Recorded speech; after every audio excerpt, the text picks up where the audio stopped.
Hello and welcome to today's video. My name is Moeka Hoshisora and I will be making a how to prepare for Coliseum video. Thank you so much to PokeLabel for sponsoring this video again. I really appreciate you and I hope you guys enjoy watching. Overall, it can seem pretty daunting to do all the things I'll be talking about. So I'm breaking it up into figuring out in your guild who is going to be the guild master, submasters, and who is going to make the strategies for the Coliseum fights. I also like to have one person dedicated to making nightmare calls during fights. I think it's really handy to have separate people involved just because having one person do everything can get really stressful and it's just, you're gonna burn out. So it's better not to overstress yourself or others while you're learning about the game, what roles you're wanting to play, or even what the goal of your guild is. The last video I talked about joining the SINoALICE global Discord server.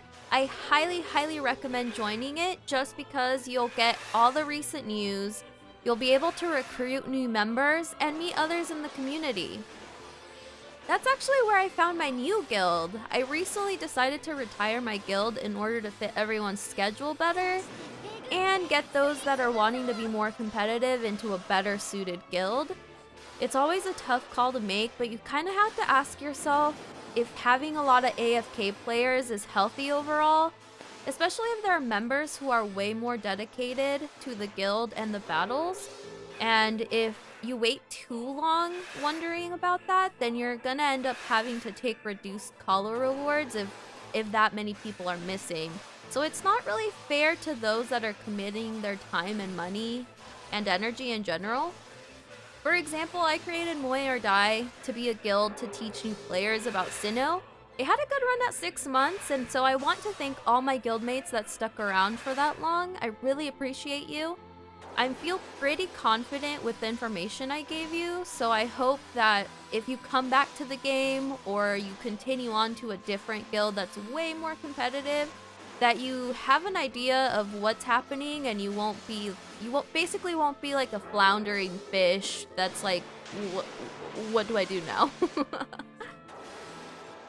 I think you have to be really realistic with this game and just you basically have to accept that guilds will disband, and it's something that you have to keep an open mind about, especially since people's time commitments to the game can change. Real life is much more important. Some might say otherwise. But yeah, at the end of the day, people have different commitments. So it's always a possibility that your current guild might end up dead. Or it could have the opposite effect. It might die, but it'll be reborn and be much stronger down the line. So not all hope is lost. Okay, so now you figured out who's doing what in the guild. Next, you'll want to make sure that you look at your opponents and what their point levels are. If their point levels are higher overall than yours, then it might be a good call to have a rest day just to keep your members from burning out and let them focus on other things, since most likely there really isn't anything that you can do against players who are way higher in points than you. Another thing that you want to keep in mind too for Colo battles is you want to remember around the time that demon summon calls happen. That's a mouthful, kind of. So we'll just call it demon calls. You want to remember what the demon calls are.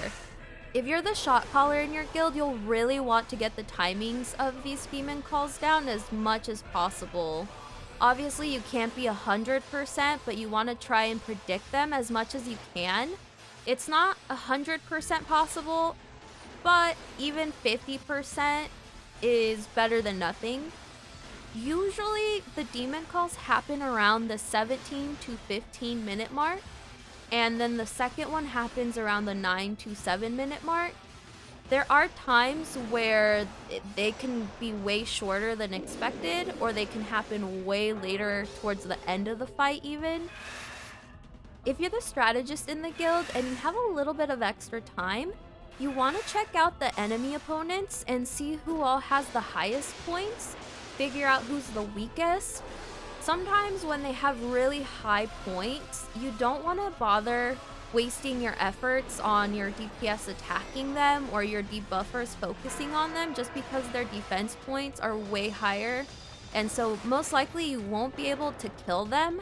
There's really no point in wasting your time if that's the case.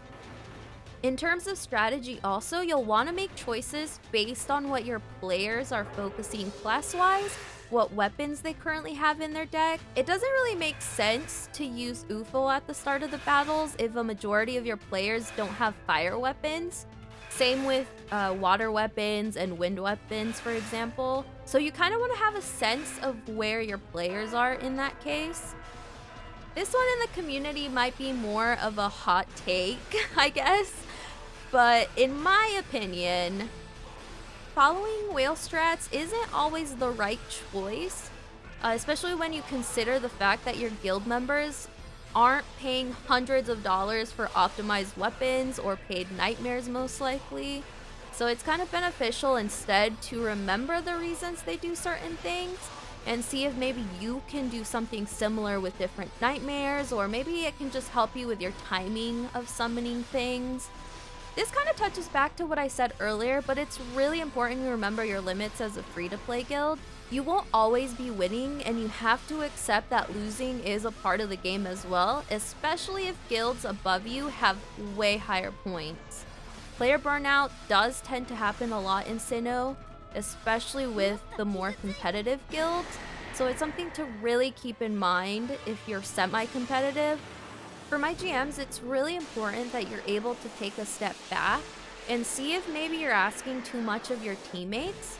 Sometimes it does tend to happen if everyone is wanting to be a little bit more casual and not do battles every day. And this next part honestly goes for anyone in the game. Communication skills are really important and will be what make or break a guild. If everyone doesn't voice how they're feeling about what's happening in the guild, most likely down the line, everyone's going to be expecting different things, and then one person will get mad at the other for not being as competitive as someone else is, or whatever. Like, things like that will break down a guild, so it's better that you learn to communicate how you're feeling in the moment. If it's something that everyone's willing to work on, or if it's an individual thing that you can work on, great. If not, then it might be time to cut your loss and move on to another guild that fits what you want. I wish I could go more into advanced strategies, but I feel like this video would drag on even longer. So it would bore a majority that are just looking for a quickish video over Coliseum, especially if you're newer to the game. So I won't go into that. Instead, I'll go into kind of a post-mortem about the new guild I joined. So with Grand Coliseum just ending not too long ago, we ended up going 3 for 3 in our battles. Rank-wise, we ended up rank 46 for a time slot, and overall we ended up rank 316.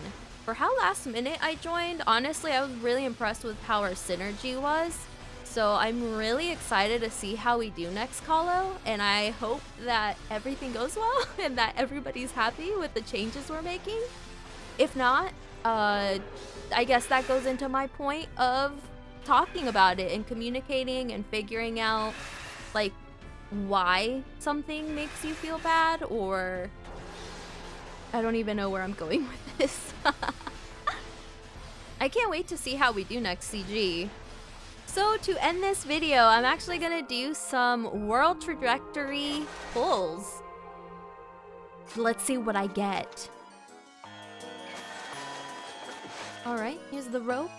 Let's see, am I gonna get an SR? Please.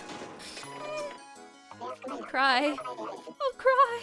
Wait, no, that's my angry face. Oh no! Yeah, kick him!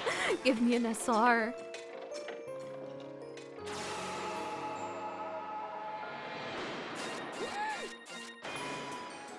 Okay.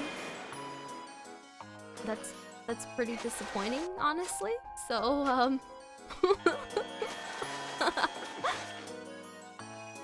okay, it's fine, it's fine, it's fine. We'll go for another pull. Come on. Oh, these are always such a gamble. Am I crying again? Please, no? I won't cry. It's fine, it's fine, it's fine. Okay, come on. Come on.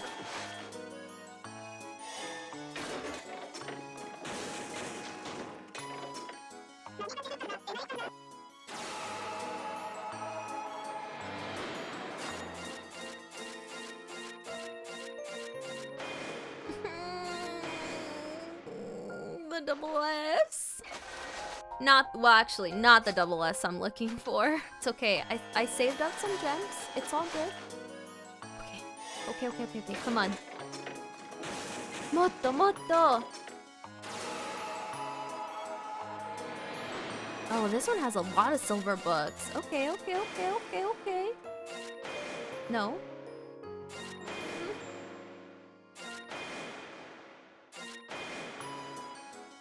Yamete! I'm gonna. Okay, please. Come on. Last one. Come on.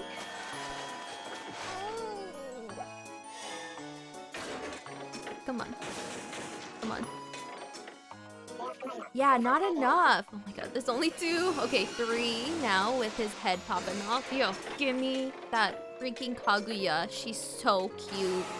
So pretty. But too.